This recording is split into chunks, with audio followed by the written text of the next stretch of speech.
Seven up আমি প্রায়ই খাই, এটা তো ভালো জিনিস, খাওয়ার জিনিস, আপনারাও খাবেন মাঝে মধ্যে। নেইমার তো অবশ্যই ব্রাজিলের বেস্ট প্লেয়ারদের মধ্যে একজন, অল ওভার, মানে নেইমার খুব ভালো প্লেয়ার। আর ইনজুরিগুলোর কারণে আসলে নেইমারের পারফরমেন্সটা আসলে ওরকম হচ্ছে না।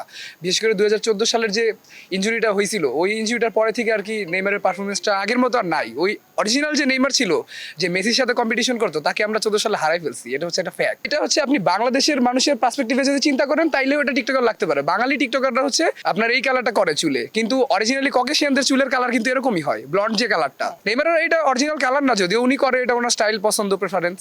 সেভেন আপ আমি প্রায়ই খাই, এটা তো ভালো জিনিস, খাওয়ার জিনিস, আপনারাও খাবেন মাঝে মধ্যে। না, ওনারা আসলে খাওয়াইনি, খাইলে তো খুশি হইতাম আমি খাওয়াইলে। এটা তো আমরা ভালো হিসাবেই দেখি, যে ওনার ভালো লাগে। আর তো কিছু পায়ও না বলার মতো ব্রাজিলের বিপক্ষে, সেভেন আপটাই যদি বলে আর কি। স্মাইল বেবি ডাইপার এর সুপার অ্যাবজর্পশন টেকনোলজি এখন দেয় 30% বেশি শোষণ ক্ষমতা।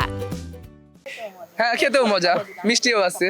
7টা গোল খাইছে। 7টা গোল খাওয়া তো আর মানে 7টা, একটা ওয়ার্ল্ড কাপের সেমিফাইনালে ব্রাজিলের মাঠে খেলা 7টা গোল খাইছে। তো স্বাভাবিকলে আমরা এটাতে একটু করবো। আর আমরা কিন্তু ওরকম ভাবে বলি না, ব্রাজিলরা তারা নিজেরাই আমাদেরকে পচাইতে যে বলে না, যে বেশি পচাইতে গেলে এই যে আর্জেন্টিনা ওই করছে ওই করছে, এগুলো পচাইতে যে তারা নিজেরাই ধরে গেছে। দেন আমরা বলি যে তোমরা তো 7 আপ খাইছে, আমার কি কথাবার্তা বলবো।